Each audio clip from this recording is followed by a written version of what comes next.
Hello and welcome back into Tournament Central, everyone. It's Nate Perkins here. I'm here with your Champions Cup champ, Andrew Presnell. Andrew, has it even set in yet, my guy?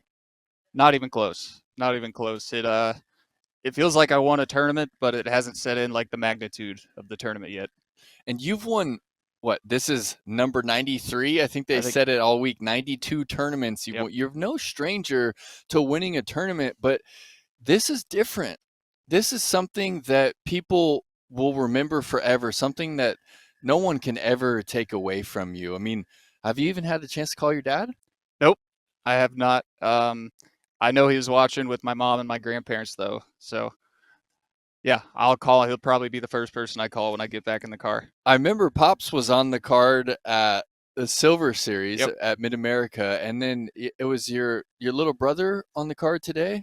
Big brother, Your big older brother, brother, yeah, by 3 years. and does he play disc as well? Like how well does? Recreationally. Okay, Yep, he plays yep. a He little likes bit. playing a little bit. Is that something that you guys learned together, or did you share disc golf with them? He's the first one to ever introduce me to disc golf.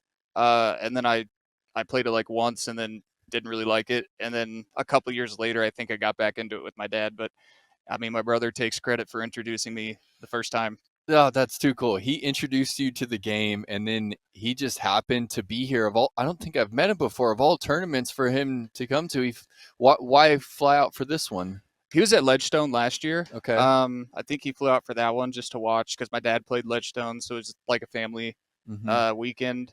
And then he was wanting to come to another one this year. I don't think the Ledgestone weekend worked for him, but he thought Champions Cup would be a good Hmm. one since he gets a direct flight from Denver to Peoria for like really, really cheap. And so he told me he was going to come out and caddy. Wow, it was meant to be. Yeah. And talk about how much he played a role. Like, how much are you guys talking about the specific shots? Are you going back to him with a couple disc I, options and asking him his advice? I'm not really asking advice. I'm kind of Hmm. just thinking out loud and talking to him what I'm going to do. I'll pick out a disc and I'll just be like, all right, throw it on, a little bit of hyzer and don't miss Hmm. right or something. And Yeah. it's stuff that I'm thinking in my brain, but having somebody there that I can like express it out loud and stuff, just kind of like instilled a little bit more confidence in the shot. Yeah. And Andrew, he was the guy that went back and got another putter for you. And I want to talk about that moment, because what do you chalk that moment up to? And what are you feeling when you're going up to that putt? Did you even for a second think about the OB behind the basket? I think I thought about it for a brief second. I was so hyped to get down there and make the birdie putt. I was thinking Hmm. I was already like 3 ahead, and I was like, I'm You gonna knew the make score. this. I was like, I'm gonna make this. I didn't know exactly, but I knew I was like a couple ahead. Yeah. I was like, I'm gonna make this and like set the tone Yeah. and show that I'm here to play. Yeah. And I know it got a little bit of windy down there. Here it Uh, is. Oh, it looked like I put it on too much hyzer or something because I it think it was a right to left wind coming through, or maybe like a head right to left. And that's I, pure disbelief right there. What I is going through your mind when you see it go into the water? I was just, I I guess, speechless. I was like, Yeah. "Holy crap, that just happened!" And so, And I couldn't believe it, and I was like, mhm, "Well, that's hopefully that doesn't come back to bite me." yeah. Well, it didn't come back to bite you, but what it did was make it nerve wracking for the rest of the round. Talk about another moment in the round that sticks out for you. I mean, was there a drive, a moment on a tee pad, or another putt that you were just kind of really I, feeling the pressure?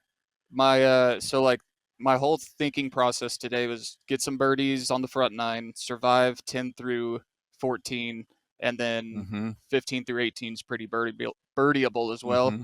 And once I got to 15 with I think one or two strokes up, Mm-hmm. I was feeling pretty confident. And once I hit that really good drive on 15 and landed Mm-hmm. in a good spot, I felt pretty good. Mm-hmm. I knew it wasn't over yet, Yeah.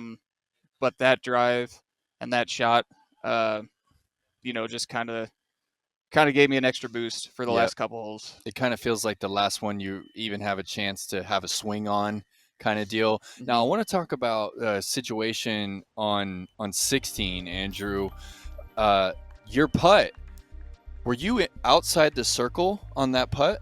So I was very close. I was outside the circle. Mm-hmm. Nicholas was like right on circle's edge, and then we determined I was further out, Yeah. and so that kind of was the green light. I wasn't thinking when I putted that I was gonna like step forward or anything, but Yeah. when I putted, I think I just instinctively tried to keep my balance, and then I Mm-hmm. was like, oh wait, I'm just outside circle, so it should be all right. Yeah, no problem. There was a little questioning, like, because it looked like you And tried to save and yourself at honestly, first. I think I kind of like stepped sideways. I don't know. It's hard to see like looking at it right on, but Yeah, um, in the booth, and the people at home were like, wait, he tried to save himself and then he fell forward, but you were outside. It didn't even matter. But talk about that putt. I mean, it I, looked like you walked up to check to see so if it would, to see how dangerous of a putt you had. I had this tree or like one of the trees kind of split in the basket down the middle, and I straddling to the right would have made more sense, but if I missed, I could see myself rolling down that hill into the Mhm. new casual creek that they Mhm. marked, and then I'd have to go like 100 feet back It's like for that instant putt. bogey. Yeah. Yeah, and so I was like, if I straddle to the left in any putt and I miss, it should hit flat, and I'm kind of going parallel with the creek instead of, like hyzering and rolling into it. And so that was my thought process with that. It was probably a much more difficult putt than straddling out to the right, but I think in that moment I didn't want to miss the putt and somehow roll down there and then take a Mhm. two-stroke swing because I knew Nicholas was going to make his putt because Yeah. he's putting really good today. Man, you put it up in the air, and then what a feeling it must have been when that found Yeah, the bottom of the basket right for sure, there. for sure. That was a good one. And then talk about the drone shot on 17. I mean, the pressure kind of fell away. It seemed when Nicholas hits the tree. For sure. How does that all affect your emotions, or is that drone shot still somewhat nerve wracking because you're going on the left side? Yeah, when he hit and went to the right, I knew if I put a good tee shot down there that it was most likely going to gain at least one stroke. He was in a pretty tough spot, but that's like a shot I'm super comfortable with. Is Mm-hmm. just like an initial gap on a slight ante with something semi-stable and That's just your kind of let it game. pan out and hit flat. And I mean, right out There of it my hand, is. I knew it was good. I couldn't tell if it was a little short, like Mm-hmm. in the water there. Um, but once I hit that, I was like, okay, I should at least get a par, even if I don't make the putt. Mm-hmm. And Nicholas is like trying to save a par. And when we took that two-stroke swing, I was like, okay, I got four going into the last hole. If he birdies, that means I have to get a seven or better. So what is that That's feeling like, man? Tell me. that was What that is was it a good like for feeling. a major? If it was one stroke, I don't know how I would have been If you feeling. falling apart? Like Yeah. the most nervous I've ever played in disc golf was last Champions Cup when I had to do the play-in to get into the tournament. Yeah. And I did. I played that play in yeah, as well. and I mean that was like on the verge of throwing up the last like probably six holes because I was like one stroke Yeah. in the good, and I was just like I got to get through it. And then Mm-hmm. like out here having the four strokes to play with, I really didn't feel much nerves on hole 18. Man, the where does this win like take you in your mind to all the experiences that you've had out there? You and I signed up for the PDGA. You signed up in March of 2014. I signed up in April of Yeah. 2014, and you got hooked quick, Hmm. Andrew. Like looking at your history, you started playing 20 tournaments the next year, and then 30, 38, 40, 40, 40. Where does this win take you in all those memories that you've had, all those times driving solo across the Yep. country, all the grinded B tiers that you played? Like, does any of that come flooding back? Playing disc golf with your dad. Like, what memories come up?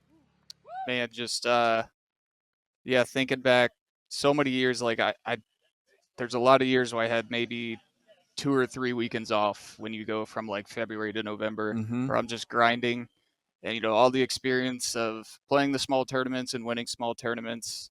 Mm-hmm. Um, yeah, man, I know that helped today. And yeah, thinking back just to like the very first memories playing with family, playing with my good friend who we started playing together on the same day, and we still play Was when he I'm watching home. today, you think, Oh, on the I network? know he was. He might have been working, but I know he probably had it on at some point. Um, but yeah, a lot of good memories, and Does it I take mean, you back to to playing soccer. I know you played soccer at a pretty high level, and I mean, every kid, of course, dreams of being a champion. Hmm. It wasn't soccer for you. It's disc golf, Yeah. and you've won at the highest stage. I mean, the young 14-year-old Andrew Presnell who wanted to win a World Cup. You Yeah. did it, Yeah. man. You did it. That's crazy. Yeah. I think the thing that drew me to disc golf was the competition. I love playing soccer for the competitiveness and the competition aspect. And once I graduated college my senior year and didn't have like a structured team where you go to practice every single day. I Mm-hmm. I really enjoyed finding disc golf and finding tournaments and just putting that pressure to get better back on myself and to Mm-hmm. be competitive and yeah. Man, you just got the text from Bob over at Discraft about a potential promotion back to the elite team. What do you think this is going to do for you know future Andrew Presnell? Like, where do you want to go from here? How long do you see yourself playing at this It's high level for? I don't know. I would like to say a handful of years more on tour. I've got a girlfriend and we're looking at just moving forward with that, but Mm-hmm. um Your early 30s? 32. 32. 32. So I think I have a handful of years left in me to be out on tour. Um, but I don't see myself giving up the tournaments Mm-hmm. anytime soon as long as I'm competitive. What's it going to do to your Rocket League career, Andrew? Well, I've peaked at Rocket League a long time ago, unfortunately. Have you peaked at disc golf? Maybe this weekend was my peak. I don't know. Who knows? I don't think I've peaked at disc golf. I know I can get better. Like circle two Yeah. putting is probably my worst thing in my game now. Okay. Uh, my forehand has come a long way the last 2 years. The ones I threw out here, I feel like were pretty good. The ones I've thrown on tour this year, I feel like they've all been pretty good. So I'm very happy with that progress. I know if I put in a little bit more work in certain aspects of my game, that I'm definitely not at my peak yet. Awesome. Love to hear it, man. Another huge congratulations. Is there anybody at home that you'd like to shout out? My mom, my dad, my girlfriend, my grandparents, Jeff, Ozark Flying Disc Club, all my sponsors, Scott Reek, and Under Par Apparel, because I knew I was forgetting somebody in my initial thank you speech when I tapped in. But Under Par Apparel, Scott Reek, big thank you there. All my other sponsors as well. Kyle, yeah, I forgot. Jeez. Kyle for flying in and Big caddying bro. for me. Big bro. Yep. He was a great caddy. That's it. All right, Andrew. Another congratulations, man. I'm so stoked for you. I know a lot of people at home were really pulling for you today. Mhm. A way to bring it home.